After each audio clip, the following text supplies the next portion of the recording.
Loading के कारण हो रहे हादसों से भी निजी बस संचालक सबक नहीं ले रहे हैं और हरिद्वार नजीबाबाद हाईवे पर पुलिस ने सवारी से ओवरलोड एक बस को सीज कर दिया। हाईवे पर चेकिंग कर रही श्यामपुर थाना पुलिस ने चेकिंग के दौरान ओवरलोड मिलने पर बस को सीज कर दिया। 51 सीटर बस में 85 लोगों को ठूस कर भरा गया था और चेकिंग कर रही पुलिस में सभी सवारियों को नीचे उतारा गया और बिजनौर जिले की बस को मोटर व्हीकल एक्ट के तहत सीज कर दिया गया। आपको बता दें कि हाल ही में अल्मोड़ा के मरचूला में ओवरलोड बस हादसे का शिकार हो गई थी, जिसमें 36 लोगों की मौत हो गई थी।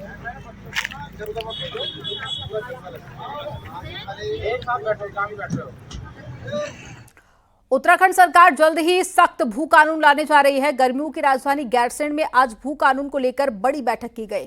मुख्यमंत्री की अध्यक्षता में हुई बैठक में भू कानून को लेकर मंथन किया गया। सीएम धामी ने कहा कि कमेटी ने काफी अच्छी रिपोर्ट दी है और इस रिपोर्ट पर गैरसैंण में चर्चा हुई है और इसे आगे हितधारकों से भी बात की जाएगी। सीएम धामी ने कहा कि परगना स्तर पर यह चर्चा की जाएगी और इसके बाद में सभी से बात करने के बाद एक सख्त भू कानून लाया जाएगा, जिससे राज्य की जमीनों को बचाया जा सके। साथ ही सीएम धामी ने कहा कि राज्य में जमीनों के गलत इस्तेमाल के आंकड़े मंगाए गए हैं और उन पर कार्रवाई भी की जा रही है। इस बैठक में राज्य सरकार के आला अधिकारियों के साथ ही रिटायर्ड अफसरों को भी शामिल किया गया और भू कानून के लिए रोड मैप बनाने की बातचीत करी गई। काफी सारा काम पहले ही जो है श्री सुभाष कुमार जी की अध्यक्षता में जो कमेटी बनी थी उसने काम किया है और उसका हम लोगों ने क्रमवार रूप से आज जिस पर चर्चा हुई है और प्रारूप बनाने वाली समिति ने बहुत सारा काम किया है। पहले भी काफ़ी सारे सुझाव लिए हैं और किस प्रकार से हम उसको सही दिशा में लागू करें, जिससे कि राज्य के अंदर जो ज़मीनों का दुरुपयोग हुआ है, ज़मीनें खरीदकर लोगों ने उसके प्रयोजन का ठीक प्रकार से उपयोग नहीं किया है और अनेक जगह पर जो शिकायतें आई हैं उस पर अभी कार्रवाई भी हो रही है। पूरे राज्य के अंदर हर ज़िले से उसकी पूरे प्रारूप मंगा लिए गए हैं, पूरे दस्तावेज आ रहे हैं और उन पर कार्रवाई स्वतः ही हो रही है। अब जल्दी ही चूँकि हमको भू कानून लाना है, लागू करना है, तो उसमें सभी के सुझाव बहुत महत्वपूर्ण हैं। आज हमने जो हमारे राज्य के बहुत अनुभवी और जिनका लंबा दीर्घ अनुभव रहा है और इस क्षेत्र में काम किया है, उन सभी वरिष्ठ हमारे जो सेवानिवृत्त हो चुके अधिकारी हैं उन सबको भी यहाँ पर बुलाया था। सभी ने अपने अपने सुझाव दिए हैं, अच्छे सुझाव आए हैं और हम इसके बाद स्टेक होल्डर्स के साथ भी ये बातचीत करेंगे, उनके भी सुझाव लेंगे जो भी हितधारक हैं और साथ में राज्य के प्रत्येक जो हमारे परगना हैं उन परगनाओं पर भी हमारे सभी लोग जो है उस पर चर्चा करेंगे। हमारे एसडीएम वगैरह, तहसीलदार और सबके सुझाव लेकर जो चीज़ें आएंगी उसके अनुरूप हम एक सशक्त भू कानून राज्य के अंदर लागू करेंगे।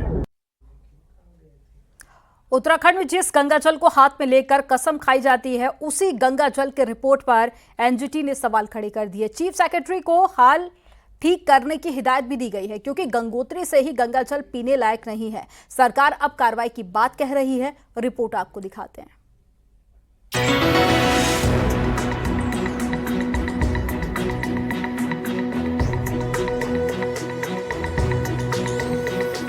सुप्रीम कोर्ट और हाई कोर्ट में पैरवी करने में उत्तराखंड के अफसर पहले ही बदनाम हैं, तो गंगा जल की क्वालिटी पर अब नेशनल ग्रीन ट्रिब्यूनल के जजों ने भी लताड़ लगाई है। 5 नवंबर को गंगा की सफाई से जुड़ी सुनवाई में उत्तराखंड को न सिर्फ शर्मिंदा होना पड़ा, बल्कि गंगा सफाई के बड़े बड़े दावों की धज्जियां उड़ गईं और गंगा गंगोत्री से ही गंदी है, ये बात एनजीटी ने साबित कर दी। एनजीटी ने गंगा सफाई पर उत्तराखंड सरकार और सेंट्रल पॉल्यूशन कंट्रोल बोर्ड की रिपोर्ट देखी तो उत्तराखंड सरकार की रिपोर्ट के दावों पर सवाल उठ गए। गंगोत्री में सीवर का पानी गंगा में गिर रहा है और गंगा जल गंगोत्री से ही प्रदूषित हो रही है। स्टैंडर्ड के मुताबिक 100 ml पानी में फिकल कोलिफॉर्म का लेवल 500 से कम होना चाहिए, जबकि गंगोत्री में ये 540 मिला है। फिकल कोलिफॉर्म का लेवल बताता है कि पानी में सीवरेज पॉल्यूशन ज्यादा है, जो इंसान के लिए खतरनाक हो सकता है। इतना ही नहीं, गंगा में गिरने वाले 53 नाले अभी टैप नहीं है, तो कई सीवरेज प्लांट की क्षमता कम है। उत्तराखंड में गंगा जल के इस हाल पर एनजीटी ने 13 फरवरी तक चीफ सेक्रेटरी से रिपोर्ट मांगी है और एक्शन लेने को कहा है। वहीं सरकार का कहना है कि एनजीटी के आदेश के मुताबिक काम होगा और कमी कहाँ है ये दिखवाया जाएगा। लेकिन यदि एनजीटी ने ये कहा है तो निश्चित रूप से सरकार उसको, उनकी रिपोर्ट को अध्ययन करेगी और अध्ययन करने के बाद जो भी हमारा एक्शन प्लान होगा उसको हम करेंगे। क्योंकि गंगा जी के लिए तो मैं एक ही बात कह सकता हूं कि गंगा पे सबकी आस्था है, हम लोग तो माँ के रूप में मानते हैं और मैं स्वयं गंगा जी के बारे में मेरा तो बहुत आस्था है। उत्तराखंड में हरिद्वार से लेकर गंगोत्री तक करोड़ों भक्त हर साल कांवड़ भरते हैं। करोड़ों लोग गंगा में स्नान करते हैं। इसी गंगा जल से आचमन करके पाठ पूजन करते हैं। लेकिन गंगा गंगोत्री से ही साफ नहीं है। एनजीटी ने इस पर सबकी आंखें खोल कर रख दी है। नमामि गंगे अभियान की शुरुआत प्रधानमंत्री नरेंद्र मोदी के पहले कार्यकाल के साथ हुई थी और 2017 से उत्तराखंड में बीजेपी सत्ता में है। पर 8 साल में क्या काम हुआ और गंगा कितनी साफ हुई ये सबके सामने है। दबाव है मनुष्यों का, वो धीरे धीरे बढ़ता जा रहा। तो जो एसटीपी सिस्टम वहाँ पे है तो क्षमता के अनुकूल प्रॉपर नहीं बना हुआ है, कम क्षमता का बना हुआ है, जबकि लोगों का आवागमन वहाँ ज़्यादा है, जो लोगों का दबाव है वो ज़्यादा है।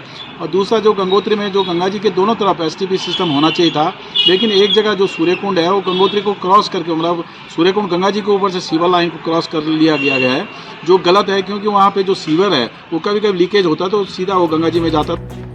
चीफ सेक्रेटरी के सामने रिपोर्ट देने और एक्शन के लिए ठीक 3 महीने हैं, लेकिन जो काम 8 साल से नहीं हो सका वो 3 महीने में होने की उम्मीद ना के बराबर है। वहीं जब उत्तराखंड के दावे एनजीटी मानने को तैयार नहीं है तो आम आदमी क्या भरोसा करे जिसकी गंगा पर आस्था टिकी है। उत्तरकाशी से बलबीर के साथ दीपांकर भट्ट, न्यूज़ 18 देहरादून। उत्तराखंड में हुए साइबर अटैक से प्रदेश अभी भी उभर नहीं पाया। आलम यह है कि साइबर अटैक का असर स्मार्ट सिटी के कैमरों पर भी देखने को मिल रहा है और साइबर अटैक के बाद में देहरादून के सीसीटीवी कैमरे काम नहीं कर रहे हैं। दरअसल मंगलवार को देहरादून के ONGC चौक में बड़ा हादसा हुआ था जिससे 6 लोगों की मौत हो गई थी। पुलिस हादसे की जांच के लिए जब सीसीटीवी कैमरे खंगालने लगी तो पता चला साइबर अटैक के बाद राजधानी के सीसीटीवी कैमरे काम नहीं कर रहे हैं। वहीं मामले में शहरी विकास मंत्री प्रेमचंद्र अग्रवाल का कहना है कि मामले की जांच होगी।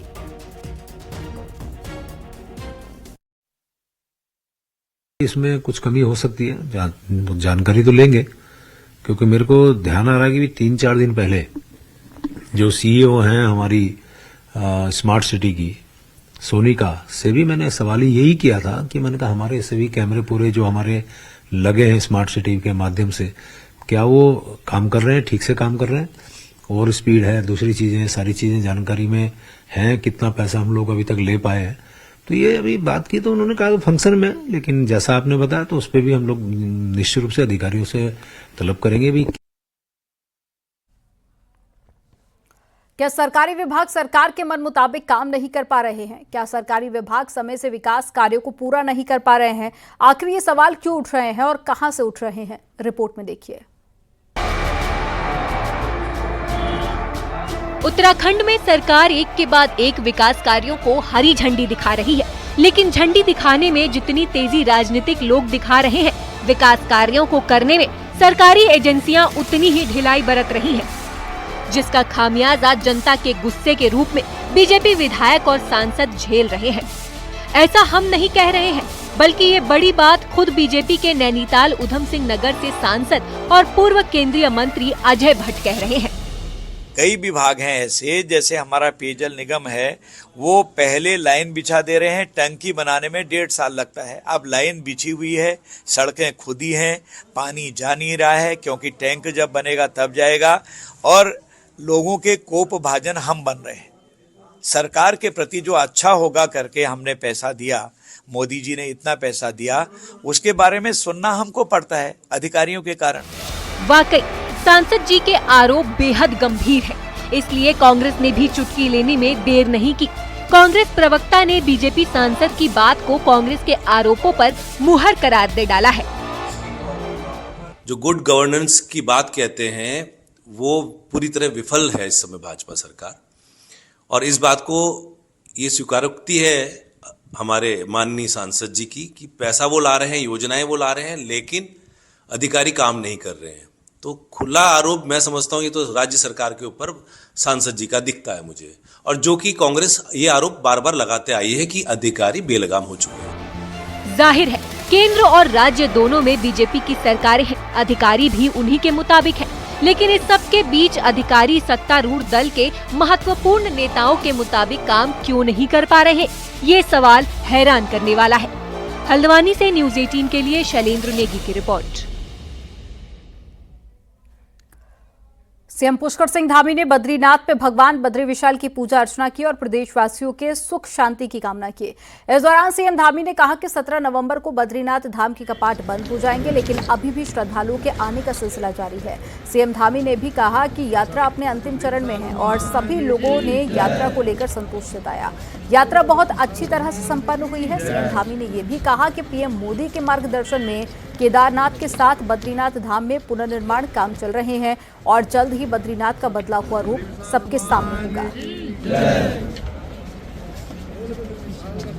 इस बार यात्रा अपने अंतिम चरण में है और इस बार की यात्रा से यहाँ के हमारे सभी तीर्थ पुरोहित समाज के लोग, हमारे धार्मिक संगठनों के लोग, व्यापार मंडल के लोग, होटल एसोसिएशन, अन्य एसोसिएशन, सभी ने बहुत संतोष व्यक्त किया है कि यात्रा बहुत कुशलतापूर्वक संपन्न हुई है, अच्छी यात्रा हुई है। और यात्रा चूंकि अब कपाट बंद होने में 4 दिन का समय शेष है, लेकिन अभी भी पूरी तरह से भगवान बद्री विशाल के दर्शन करने के लिए श्रद्धालु बहुत बड़ी संख्या में यहाँ पर हैं।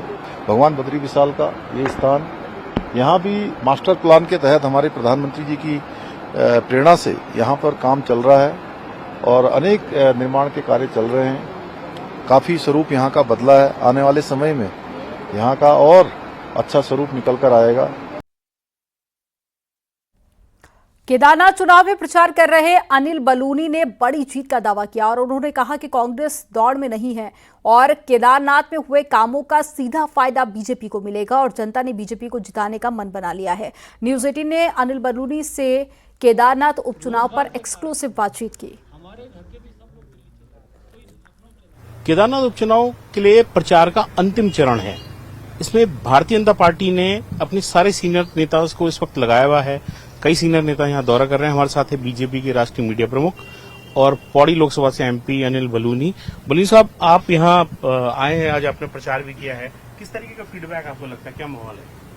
देखिए, मैं अभी, क्योंकि मेरा लोकसभा का चुनाव हुआ बहुत समय नहीं हुआ है, अभी मैं लगातार इस क्षेत्र में था ही, और जितना मैं 1-2 दिन में देखा है, लोगों में बहुत ही समझदारी से लोग तय कर चुके हैं कि केंद्र में भाजपा की सरकार है, राज्य में भी भाजपा की सरकार है, सांसद भारतीय जनता पार्टी का है, विधायक भी भारतीय जनता पार्टी का होगा, तो विकास की गति और तेज होगी। और हम लोगों को यही बता रहे हैं कि भाई भारतीय जनता पार्टी के रूप में, सांसद के रूप में भी हमने इस पूरी जो हमारी केदारनाथ विधानसभा, इसके लिए बहुत सारे प्लानिंग की है, बहुत सारी हमारी योजनाएं हैं और उसमें विधायक अगर हमारी पार्टी के रहेंगे तो निश्चित तौर पे उन चीजों को करने में हम लोगों को और आसानी होगी। और लोगों ने भी अमूमन लगता है कि मन बना लिया है कि भारतीय जनता पार्टी को जिताना है और आने वाले जो 2 साल है इसके अंदर जो हमने केदारनाथ विधानसभा को देश की अग्रणी विधानसभा बनाने का जो हमारा लक्ष्य है उसको पूरा करेंगे। इसी साल जब लोकसभा का चुनाव हुआ था तो आप चुने गए, उसके बाद 2 अलग-अलग परिस्थितियों में बाई इलेक्शंस हो रहे हैं। लोकसभा पौड़ी लोकसभा के अंदर ही आता है। बद्रीनाथ थी, कांग्रेस की सीट थी, कांग्रेस के पास ही गई। केदारनाथ बीजेपी की सीट रही है। तो आप कह रहे हैं यहाँ बीजेपी जीतेगी, लेकिन कांग्रेस का दावा है कि उसकी स्थिति बड़ी मजबूत है यहाँ पर। नहीं, देखिए, कांग्रेस का दावा तो अभी हरियाणा में भी था। कांग्रेस तो दावा करेगी और विपक्षी दल को दावा करना भी चाहिए, लेकिन उनका मनोबल बिल्कुल गिरा हुआ है। सच्चाई यही है। और आप देखिए, जो उनके जितने सिपा सलार हैं वो भी सब हारे हुए सिपा सलारों के सारे कांग्रेस लड़ रही है। अब कांग्रेस ने हारे हुए की फौज बनाई है। मुझे पूरा विश्वास है कि केदारनाथ विधानसभा के जितने भी हमारे मतदाता है वो पूरी तरह से भारतीय जनता पार्टी को जिताने के लिए तैयार बैठे हैं। एक सवाल और है इधर ही केदारनाथ बाई इलेक्शन से जुड़ा हुआ, क्योंकि ये सीट में 5 बार अभी तक जब इलेक्शन हुआ है तो ये 3 बार बीजेपी के पास, 2 बार कांग्रेस के पास भी रही है और ये वो सीट है जहां प्रधानमंत्री नरेंद्र मोदी भी लगातार आते रहे हैं। बीजेपी का बड़ा फोकस रहा है, पीएम का बड़ा फोकस रहा है। तो ये क्या प्रतिष्ठा से, बीजेपी की प्रतिष्ठा से जुड़ा हुआ चुनाव है, ऐसा मानते हैं आप? देखिए, हम लोग जो मतलब जिस तरह से मोदी जी हमारा नेतृत्व करते हैं और भारतीय जनता पार्टी में जिस प्रकार से, जिस वर्क कल्चर से हम लोग काम कर रहे हैं, हम प्रत्येक चुनाव को प्रतिष्ठा के हिसाब से लड़ते हैं। और हम कांग्रेस की तरह जो पार्ट टाइम पॉलिटिक्स है वो नहीं करते। हम जो भी चुनाव लड़ते हैं, अगर नगर निगम का भी चुनाव लड़ेंगे, पार्षद का भी चुनाव लड़ेंगे, तो हम उसको प्रतिष्ठा बना के पूरे मन से लड़ते हैं, क्योंकि हमारा कमिटमेंट जनता के भले को लेकर है और हम उसको हल्के से नहीं कर सकते।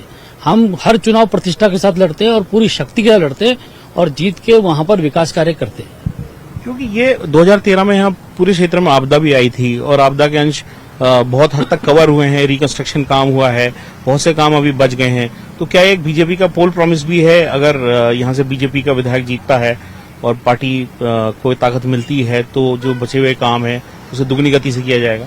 देखिए, मैंने जैसे कहा कि लोकसभा चुनाव के दौरान भी हमने केदारनाथ के लोगों से बहुत सारे वादे किए और हमने केदारनाथ, अब जो हमारी केदारनाथ विधानसभा है, इसमें क्योंकि बाबा केदार की यात्रा है, उस यात्रा को और हमको मजबूती के साथ आगे बढ़ाना है और प्रत्येक व्यक्ति को, यहाँ के केदार घाटी के लोगों को उस तीर्थाटन के साथ जोड़ना है, रोजगारी के साथ जोड़ना है। तो हम लोग पूरी तैयारी करके बैठे हैं और केदारनाथ के लोग भी समझते हैं कि हम जिस तरह की तैयारी कर रहे हैं, वहाँ प्रत्येक घर को कैसे रोजगार देना है, इसकी हमने तैयारी की है।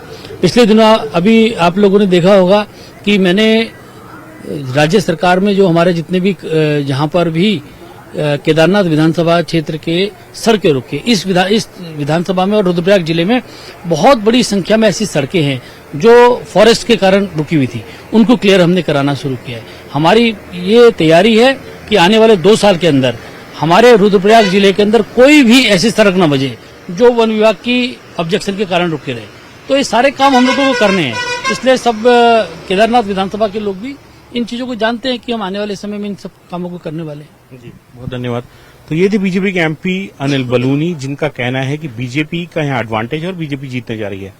वीडियो जर्नलिस्ट संदीप के साथ अनुपम त्रिवेदी, केदार वैली से। कांग्रेस उम्मीदवार मनोज रावत ने अगस्त्यमुनि ब्लॉक के कई गांवों में जनसभा और नुक्कड़ सभाएं की। इस दौरान कांग्रेस उम्मीदवार ने कहा कि केदारनाथ में बीजेपी ने कोई काम नहीं किया, इसलिए जनता उपचुनाव में कांग्रेस का साथ देगी और कांग्रेस की उपचुनाव में जीत होगी।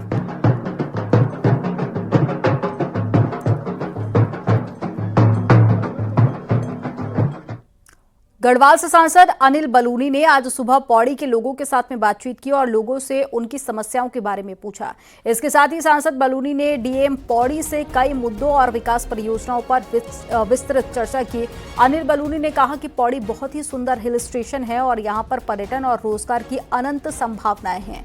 सांसद बलूनी ने कहा कि पौड़ी को विश्व स्तरीय हिल स्टेशन के तौर पर विकसित करने और पर्यटन को बढ़ावा देने की दिशा में माउंटेन म्यूजियम और तारामंडल के निर्माण की नींव रखी गई है और हम सब मिलजुल कर उन्नत गढ़वाल, विकसित गढ़वाल का निर्माण करेंगे।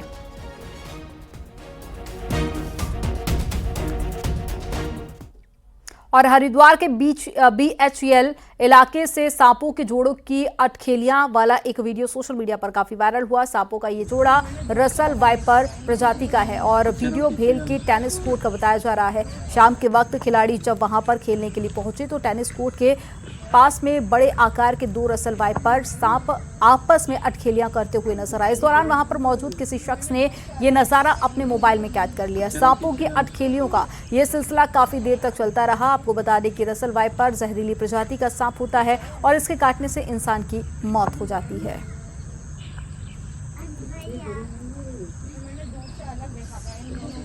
उत्तरकाशी में पुरोला के भद्राली गांव में खेतों में हल चला रहे 3 लोगों पर जंगली सुअर ने हमला कर दिया, जिसमें तीनों लोग घायल हो गए। जिसके बाद में गांव वालों ने तीनों घायलों को अस्पताल में भर्ती कराया, जिसमें से एक की हालत गंभीर है, उसे हार्ट सेंटर रेफर किया गया। लोगों का कहना है कि जंगली सुअर का हमला इतना आक्रामक था कि अगर खेतों में काम कर रहे ग्रामीण शोर नहीं करते तो तीनों घायलों की जान बचाना मुश्किल था।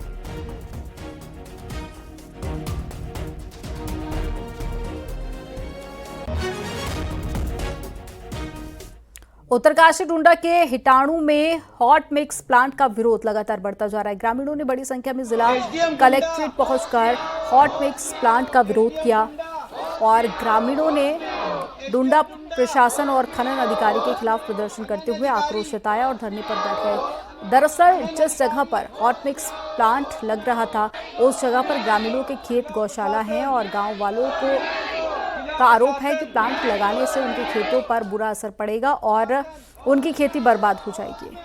जिला प्रशासन ऐसे अगर हमारे इसमें वो प्रदूषित प्लांट लगेंगे तो हम मवेशियों को कैसे करेंगे। रोजगार के लिए अगर हम गाय भैंस पालते हैं तो जब हमारे जंगलों में घास ही नहीं रहेगी तो हम क्या करेंगे, वहाँ पे कहाँ से लाएंगे। रोजगार बिल्कुल हमको चाहिए नहीं, उसको बंद करो। हमारा घास पात का रास्ता है, हमारा पानी भी खराब है, हमारा चैन पशु भूख से मर जाएगा जब प्लांट वहाँ लगेगा। कौन सा प्लांट लग रहा है? प्लांट लग रहे हैं वहाँ तारकुल का प्लांट लग रहा है, हमको नहीं चाहिए वो।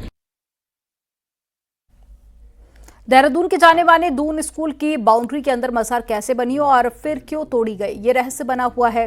वक्फ बोर्ड मामले में पड़ताल करवा रहा है और बीजेपी ने इसे मजार जिहाद का एक्सटेंशन बता दिया है। कांग्रेस प्रशासन पर मामले को छोड़ रही है तो वहीं बनाने से लेकर तोड़ने तक में जिला प्रशासन की भूमिका सवालों के घेरे में है। रिपोर्ट में आपको दिखाते हैं।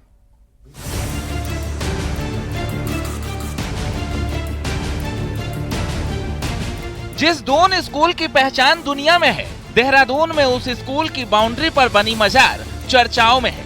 इतने बड़े स्कूल की बाउंड्री में मजार बनाने का काम किसने किया और फिर किसने तोड़वाने का आदेश दिया, ये अभी तक साफ नहीं है। ये मजार कैसे बनी, ये या तो स्कूल प्रशासन बना सकता है या फिर जिला प्रशासन, लेकिन दोनों इस मामले में चुप है। जिला प्रशासन की भूमिका पर सवाल बड़ा है कि क्या जिला प्रशासन को पता ही नहीं था कि कोई पुरानी मजार यहाँ पर है, जैसा वक्फ बोर्ड का दावा है। वहीं अगर मजार नहीं है तो धार्मिक स्थल बनाने से पहले क्या कोई परमिशन ली गई, ये बात भी जिला प्रशासन ही बताएगा कि मजार छिपकर बनाई गई या फिर पूरी तैयारी के साथ। अगर मजार अवैध नहीं थी तो फिर देहरादून की एसडीएम क्यों मंगलवार को दून स्कूल में गई और क्यों उसके बाद तोड़ने का काम हुआ। एसडीएम कितने बजे आई थी लगभग? लगा नहीं, आधा घंटा गाड़ी अभी भी है ना। वक्फ बोर्ड के अध्यक्ष शादाब शम्स के मुताबिक दून स्कूल की बाउंड्री में जो ये मामला सामने आया है उसे दिखवाया जा रहा है। वहीं शहरी विकास मंत्री प्रेमचंद अग्रवाल भी यही बात कह रहे हैं। इस तरह का एक विषय जरूर आया है कि देहरादून जो स्कूल है उसके अंदर एक मजार का विषय था और वो संपत्ति कहीं ना कहीं कहना है कि औकाफ की। इसकी जांच करा लेते हैं, इसका परीक्षण करा लेते हैं, सरकारी तौर पे हम जरा देख लेते हैं, अधिकारियों से बात कर लेते हैं। अगर कोई इस तरह का विषय आता है तो फिर उसके बाद आपके संज्ञान में मामले को रखा जाए। जहां तक मुझे जानकारी है उसे तोड़ा गया है और अभी इसमें बहुत से तथ्य सामने आएंगे तो उसके बाद ही इसमें कुछ कहना ठीक रहेगा। चक्राता रोड से सटी ये दीवार बिल्कुल नहीं है जिसे पीडब्ल्यूडी ने करीब 4 करोड़ रुपए में बनाया है। बीजेपी नेता मुन्ना सिंह चौहान को नई दीवार की आड़ में ये मजार जिहाद का खेल लगता है तो पूर्व सीएम हरीश रावत के मुताबिक क्या हुआ और क्या करना है ये प्रशासन को देखना है। मैं नहीं मानता कि वो स्ट्रक्चर बहुत पुराना, मतलब उसको ये कहा जाए कि 50 साल पुराना था, 40 साल पुराना, मैं नहीं मानता इस बात को। वो इस दौरान, जिस दौरान वो उसकी बाउंड्री वॉल टूटी रही, उस दौरान, उसके रेस्टोरेशन के दौरान या जिस दौरान वो टूटी रही उस दौरान वो स्ट्रक्चर उसके अंदर बनाया गया, ऐसा मुझे लगता है। कोई भी कहीं गलत काम हो रहा है मगर उस गलत काम की आड़ में जो आप राजनीति कर रहे हैं या राजनीति करने की कोशिश कर रहे हैं, हम उसकी निंदा करते हैं। ये आपका प्रशासनिक दायित्व है, आप अपना प्रशासनिक दायित्व निभाइए। दून स्कूल की दीवार से सटकर बनी मजार सियासी मुद्दा बन गई है। मुद्दा इसलिए क्योंकि स्कूल की पहचान दुनिया भर में है और ऐसा कैसे हुआ कि दीवार से सटकर मजार बन गई और किसी को पता तक नहीं चला। पर सवाल का जवाब तभी मिलेगा जब जिला प्रशासन मुंह खोलेगा। दीपांकर भट्ट, न्यूज़ 18, देहरादून।